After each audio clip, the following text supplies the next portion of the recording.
I request Miss Lyra Rodriguez to lead to us in prayer. Let us pray. In the Father, Son, and the Holy Spirit. Hail Mary, full of grace, the Lord is with you. Blessed are you among women, and blessed is the fruit of your womb, Jesus. Holy Mary, Mother of God, pray for us sinners now and the hour of our death. Amen. The Father, the Son, and the Spirit. Amen. Good afternoon, class. Good afternoon, teacher. Good afternoon, classmates. It's nice to see you. Okay, it's nice to see you too. Please have a seat. Thank you, sir. Okay, how are you today, learners? I'm fine. Okay, since you're fine, who's absent among this group? Sino pong absent dito sa grupong ito? Lahat po ay present. Wow, palakpakan natin ang grupo. How about this group? None. Okay, congratulations. Palakpakan natin. Okay. Okay, so this afternoon, pag-aaralan natin ang tinatawag na NCDs or the non-communicable disease. But before that, let's have first the review. Yung tinatawag natin review or pagbabalik aral sa ating nakaraang tinalakay. So, sino sa inyo ang nakaalala sa ating huling pinag-aralan? Yes, Ruchen. Okay, ito ay tungkol sa stress. So, ano ngayon ang tinatawag na stress? Sino makapag-define o makapagbigay ng halimbawa sa tinatawag nating stress? Yes, Ruchen. Stress defines the emotional and psychological encounter in one's lives. Okay, it refers to the psychological, emotional, or physical changes or reaction of our body from the stressor. So, how about the others? What is stress? Some more idea? Anybody? Yes? Amor. There are two types of stress. Okay, there are two types of stress. The eustress and the distress. Okay, naintindihan class? Yes, sir. Okay, let's proceed. Okay, yung sinasabi ko sa inyo. Pag-aaralan natin ngayong hapon ang nature of non-communicable diseases. Our objectives are, sino makabasa? Yes, Lyra.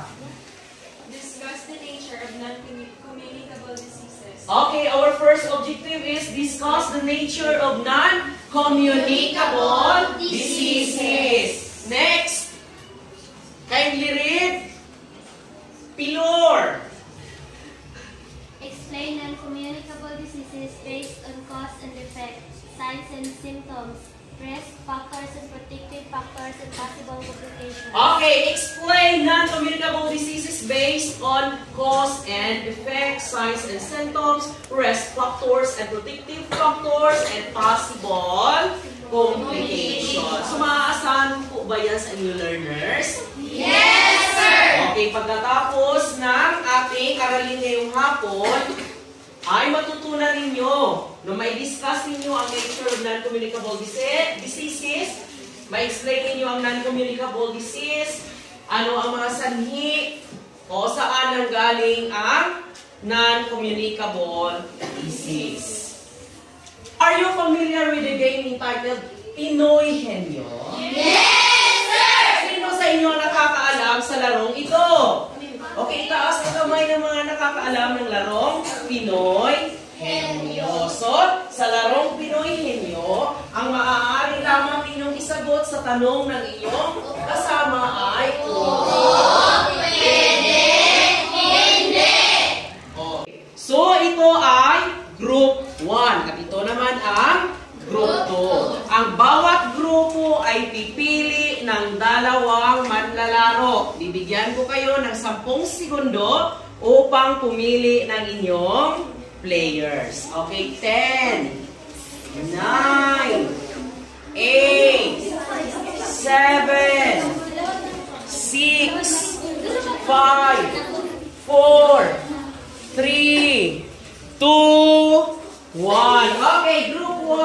center stage. So, pag sinabi kong start, pwede nang mag-start. Okay. Ready? Set, go! Hayop. Coke, Pwede. Coca-Cola, Hindi. soft drinks, Okay. Okay, go, go, go, go! Tao. hindi, Pagkain. hindi, Pook. hindi, Bagay. hindi, Hayop. hindi, Tao. Pangalan. hindi, Bagay. hindi, Pagkain. hindi, Bagay. Tao. Pook. Pangyayari. pwede, Pangyayari.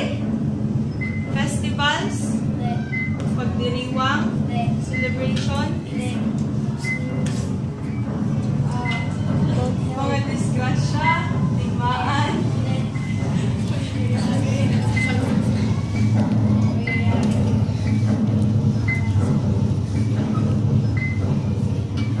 May mga tao na nakasali oo,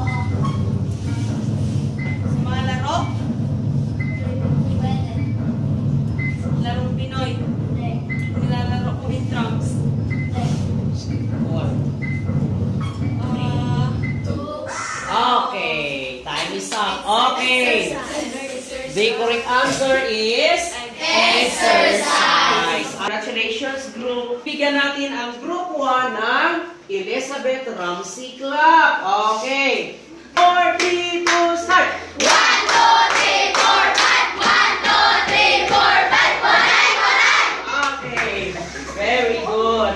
Ready na ba kayo, class? yes, sir! But before that, magse-selfie muna tayo. Can everybody mag-post na ng ganyan? And then smile. 5, 4, 3, smile! Okay. Ano ang non-communicable diseases or NCD? Who can read? Lugal. Are not caused by pathogens or disease-causing organisms such as bacteria or viruses, but rather by how people live. So, anong idea niyo about dyan, class? About sa inyong binasa? Yes, Lyra! Siling dira, sir, ang mga non-communicable diseases, hindi siya tungod sa mga virus or mga other bacteria, kundi tungod sa aton mga hygiene kung nagatoothbrush ba ta maayo, nagapaligo ta permi. Okay, very good. Palakpakan natin si Lyra. Bigyan natin si Lyra ng 5 bagsak at 5 palakpak. 5, 4, 3, 2, start. 1, 2, 3, 4, 5, 1, 2, 3, 4, 5. Very good. Okay, congratulations. Ito daw ay tutukoy sa mga sakit na hindi sanhi ng pathogens. Sino class what is pathogen? Yes, sir! Nandyan, sino sila? Virus, Bacteria, Rickettsia, parasitic worm, and protozoan. Hindi doon nanggaling ang mga NCDs. Nanggaling ang NCDs sa ating lifestyle. You know what is lifestyle? Yes, sir! Sa araw-araw nating mga gawain, lagi tayong stress, hindi tayo kumakain ng tama sa oras, hindi nutritious yung ating kinakain, hindi tayo umiinom ng maraming tubig, hindi tayo kumakain ng mga prutas at mga gulay at wala tayong ehersisyo. So yan malamang tatamaan tayo ng tinatawag na NCDs or non-communicable disease. Okay, this time let's proceed to the types of NCDs. So first is allergy. What can you say about allergy? Yes, Lyra. allergy nang naga-overreact ang imong immune system sa mga bagay. Okay, allergy is the reaction of your immune system or of your body from a foreign objects na pumasok sa inyong katawan. Okay, very good, Lyra. Palakpakan natin si Lyra. Okay.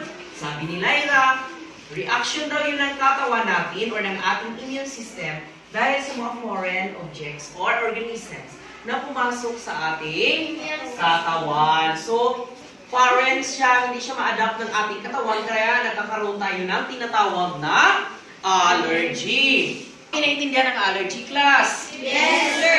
Okay, yes, sir. Now, let's proceed to asthma. Sino dito ang may experience or mayroong mga kamag-anak na mayroong asthma? Raise your hand. Okay, si Lyra lang ba? Yes, Vivian, ikaw din. Nakaka-experience ka ba ng asthma na tinatawag? Okay, yes, sir. So, ano pakiramdam? Pwede mo bang i-share sa amin kung ano ang nararamdaman ng isang tao mayroong asthma or tinatawag na hika? Magbubukas, sir, sakit-sakit.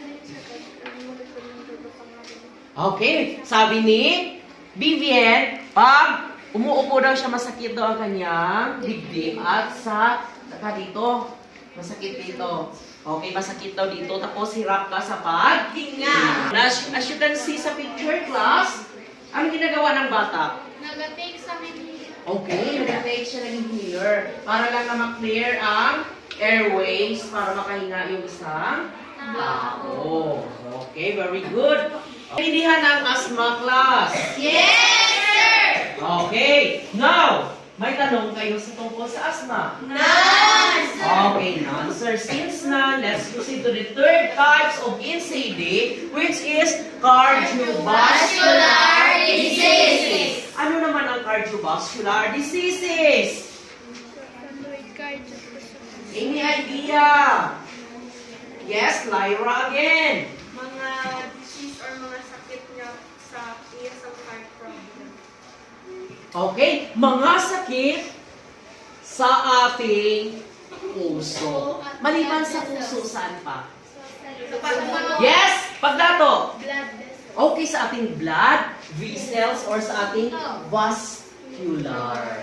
And then yung mga malalaking nerves dyan, tinatawag yan siya na arteries. Diyan sila namamaga. Yung iba, yung fats, bumabara dyan sa mga arteries na yan, and then hindi na makadalo yung dugo, may tendency na puputok. Then, maaaring mamatay ang isang tao to cancer. But before that, may katanungan about sa cardiovascular diseases. No. May tanong. Yes, Miss Cherise. Paano maiwasan ang cardiovascular? Okay, very good question, class. Paano daw maiiwasan ang cardiovascular diseases? Maiiwasan natin ito, hindi lamang ang cardiovascular diseases, pero ang lahat ng diseases sa pamamagitan ng pagpahinga ng wasto, kumain ng mga masusustansyang pagkain, magpa-regular check-up, mag-ehersisyo. Uminom ng 8 hanggang 10 baso ng tubig. Okay, naintindihan, class? Yes, sir! Okay, let's proceed to cancer. See, ano ito? Ano itong nakikita nyo, class, dito? Bacteria. Bacteria. Pwede siyang bacteria. So, yun siya ang tinatawag nating cancer cell. Cancer cell.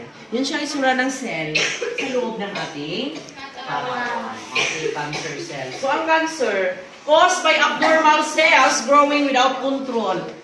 Mayroong tumutubo sa inyong katawan na hindi natin maikontrol ang kanyang paglaki. Like, for example, may bukol ka, and then, habang malaki ka, lumalaki rin na lumalaki. At ang worst dyan, pag i-touch mo or pag nabangga, masakit. Okay lang ang bukol na pag i-touch mo, hindi siya masakit. It's benign. Pero pag masakit siya, pwede siyang malignant. Or pwede siyang masabi natin cancer. As these abnormal cells grow, they form in masses called tumor. So habang lumalaki daw yung bukol, tinatawag natin yun na tumor. Okay, tumor. Okay, naintindihan, class? Yes, sir! Let's selfie. Okay, everybody smile. Ganyan, labas sa dito. Ganyan, okay. Everybody smile, okay? 1, 2, 3, smile. Okay, so yun siya ang inyong selfie. Okay, let's proceed. Diabetes. Okay, sino makabasa ng diabetes? Yes? Wala pa man. Janisa.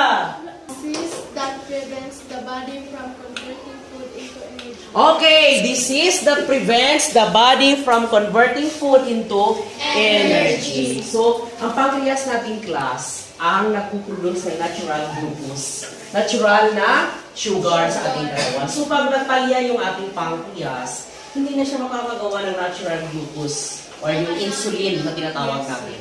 So, hindi na ma-filter lahat ng ating kinakain. So, ang mangyayari, tataas ang ating blood sugar. Oh, yan siya. Oh, nakita niyo sa picture na nag-inject po yung tao ng insulin sa kanyang tiyan.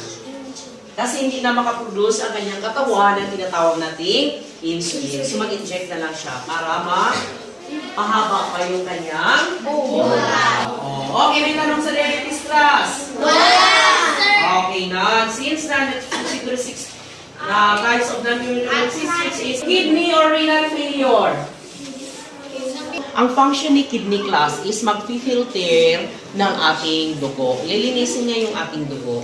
So, pag na-malfunction or nasira na si kidney class, hindi niya na malinis ang ating dugo, anong mangyayari?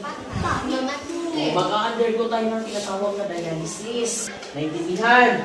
Yes, sir. Mahalagang pangangalagaan ang ating kidney. Hindi lamang ating kidney, kundi ang ating buong katawan. Okay. May tanong, class? May tanong? Okay, walang. Let's selfie. Ganyan lang. Lapas ang dila.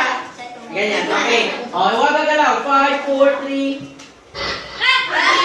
Okay, so yun siyang picture. Okay. Ano masasabi niyo sa selfie niyo? Okay.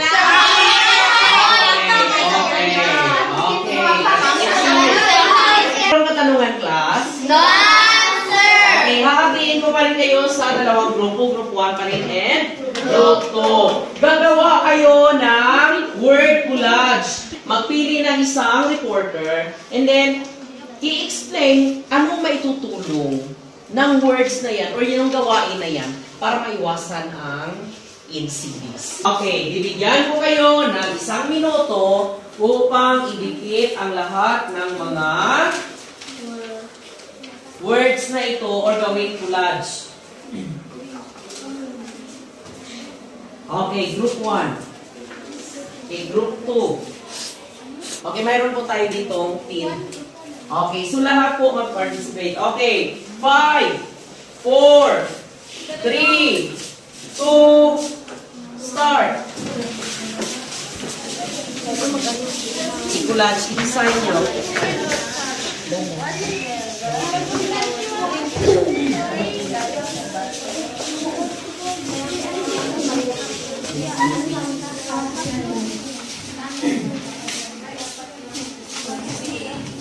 Okay, 10, 9, 8, 7, 6, 5, 4, 3, 2, 1.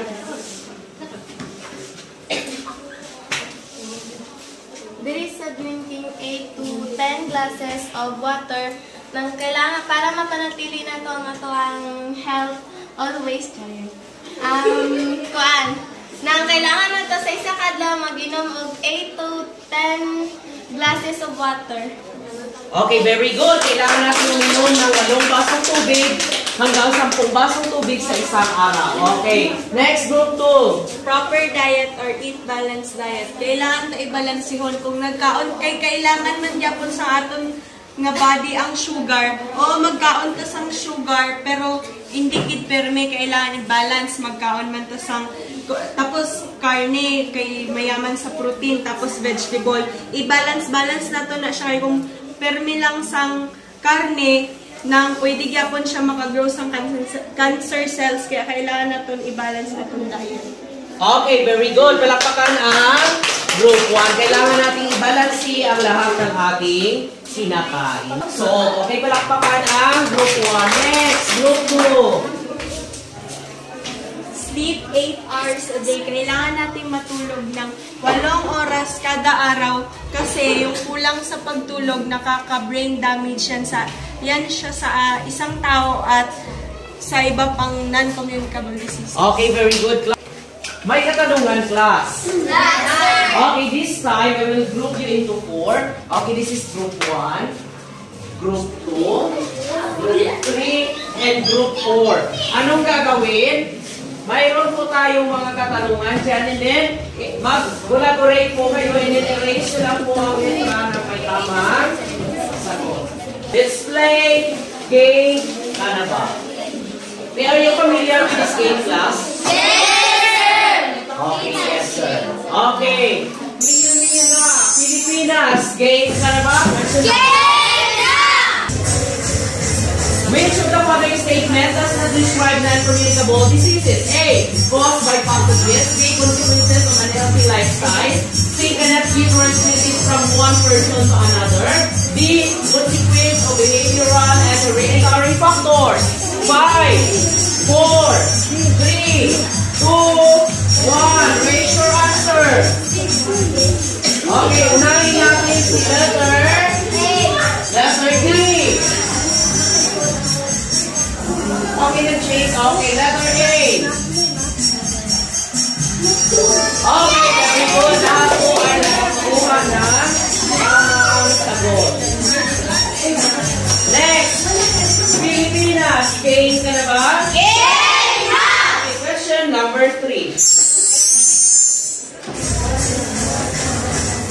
What is the most common cancer in women? A. Lung cancer. B. Breast cancer. C. Colon cancer. A. Bone marrow. 5, 4, 3, 2, 1. Raise your answer. Okay. Lahat is letter B. Tingnan natin si letter B. Okay. The correct answer is letter B. Okay. Million na. Pilipinas. Game na ba? Game na! Your friend is asthmatic. What do you think he or she should do to prevent an attack? A. Exercise. B. Manage stress. C. Eat balanced diet. And number D. All of the above. 5, 4, 3, 2, 1. Raise your answer. Raise your answer. Okay, letter. Tingnan natin si letter D. Okay, the correct answer is letter D. Okay, may katanungan? Okay, since wala, make everybody stand.